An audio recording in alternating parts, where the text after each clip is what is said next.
అయ్యో, అది నన్ను తినేస్తుందేమో.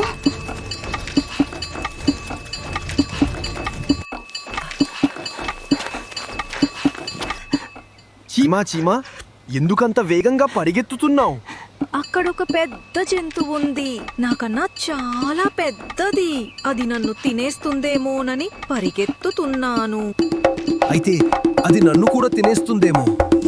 నేను నీతో పాటే పరుగెత్తుతాను.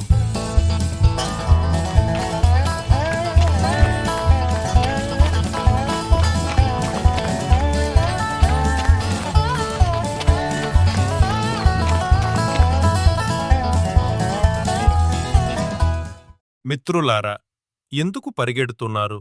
అసలు ఏమైంది మీకు? అక్కడొక పెద్ద జంతువు ఉంది, నాకన్నా చాలా పెద్దది. అది నన్ను తినేస్తుందేమోనని పరిగెత్తుతున్నాను. అవునవును, అది మమ్మల్ని తినేస్తుందేమోనని పరిగెత్తుతున్నాము.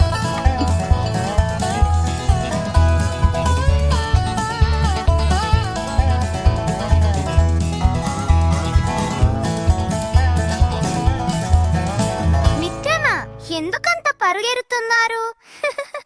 అడవిలోకి ఏవైనా కొత్త సరుకు వచ్చిందా? అక్కడొక పెద్ద జంతువు ఉంది, నాకన్నా చాలా పెద్దది. అది నన్ను తినేస్తుందేమోనని పరిగెత్తుతున్నాను. అవునవును, అది మమ్మల్ని తినేస్తుందేమోనని పరిగెత్తుతున్నాము. అబ్బో, నేను వస్తాను, పరిగెత్తండి రోయ్.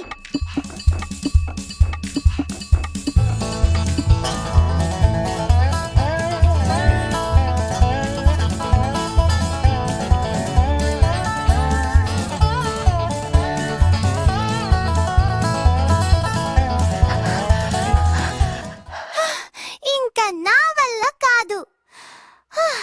నేనేను పరుగెత్తలేను. ఇంతకు ఆ జంతువు ఏమిటి? అదా, అది పెద్ద గండు చీమ. నా వైపే వస్తుంటే భయపడ్డాను. ఒరే, నీ బంగారు పుట్టని గండు చీమల మింగ, ఇందుక నువ్వు మమ్మల్ని పరిగెత్తించవు? గండు చీమ మమ్మల్ని తింటుందా? అనవసరంగా భయపెట్టావు.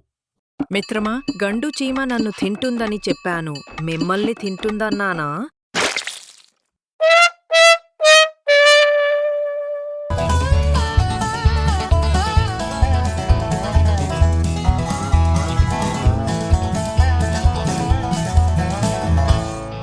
నీతి వాక్యం: ఇతరులు ఎందుకు భయపడుతున్నారో తెలియకుండానే మనం కూడా భయపడడం అవివేకం.